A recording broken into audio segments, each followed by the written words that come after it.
ஜனவரி 1 மற்றும் 2க்கான current affairs. 2024ஆம் ஆண்டு இஸ்ரோ செலுத்திய முதல் விண்கலம் எது? Answer B.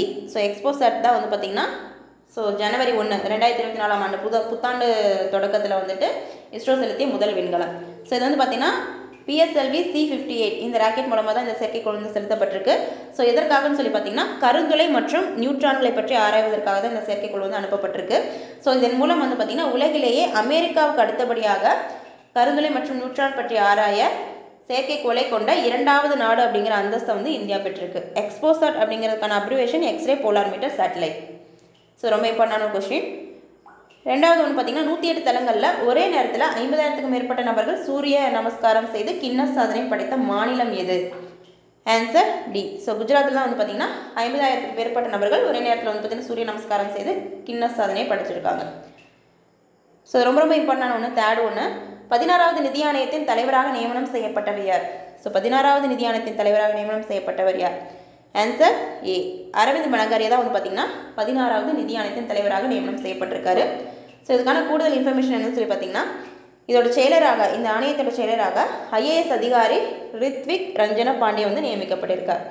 அதுவும் இல்லாமல் இன்னொரு இன்ஃபர்மேஷன் என்ன சொல்லி பார்த்தீங்கன்னா இந்த நிதி ஆணையம் வந்து பார்த்திங்கன்னா 1951ஆம் ஆண்டு இந்திய அரசியலமைப்பு சட்டத்தோட பகுதி 12ல் 280ஆம் பிரிவின்படி குடியரசுத் தலைவரால் நிறுவப்பட்டிருக்கு. ஸோ இதுவும் வந்துட்டு ஒரு இம்பார்ட்டன்டான இன்ஃபர்மேஷன். நெக்ஸ்ட் ஒன்று 2023இல் பெண்களுக்கு எதிரான குற்றங்கள் அதிகம் பதிவு செய்யப்பட்ட மாநிலம் எது?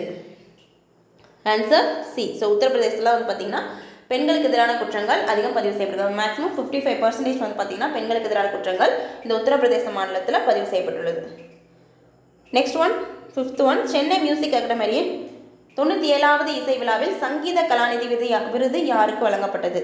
ஸோ சங்கீத கலாநிதி விருது வந்து பார்த்திங்கன்னா மியூசிக் அகாடமி 97வது சென்னை மியூசிக் அகாடமியில் இந்த விருது வந்து பார்த்திங்கன்னா பாம்பே ஜெயஸ்ரீக்கு வந்து கொடுத்துருக்காங்க சங்கீத கலாநிதி விருது. ஸோ நெக்ஸ்ட் ஒன் சமீபத்தில் ஒருநாள் கிரிக்கெட் போட்டியிலிருந்து ஓய்வு பெற போவதாக அறிவித்த வீரர் யார்?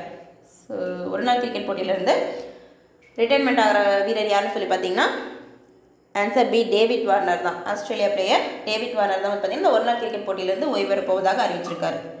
ஸோ நெக்ஸ்ட் ஒன் இது ரொம்ப இம்பார்ட்டன்டான ஒன்று. மகாகவிதை என்ற நூலின் ஆசிரியர் யார்? Answer A. ஸோ கவிஞர் வைரமுத்து தான் பார்த்திங்கன்னா இந்த நூலுடைய ஆசிரியர். ஸோ 8th கொஸ்டின் தமிழகத்தில் 2024க்கான உலக முதலீட்டாளர் மாநாடு எங்கு நடைபெற உள்ளது? ஸோ இது ரொம்ப important question. So Tamil Nadu base பண்ணி வரதுனால ஸோ 2024க்கான உலக முதலீட்டாளர் மாநாடு பார்த்திங்கன்னா சென்னையில் நடைபெற உள்ளது. So 9th one dessert cyclone 2024 எந்த இரு நாட்டுக்கு இடையிலான கூட்டுறவு பயிற்சி? டெசர்ட் சைக்ளோன் அப்படிங்கிறது எந்த இரு நாட்டுக்கு இடையிலான கூட்டுறவு பயிற்சி? Answer C.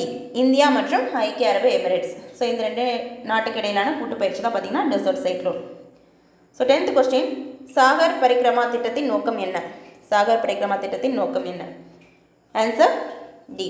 ஸோ மீன்வளம் மற்றும் மீன் பிடித்தலை வந்துட்டு ஊக்குவிக்கிறதா வந்து பார்த்திங்கன்னா இந்த திட்டத்துடைய நோக்கம்.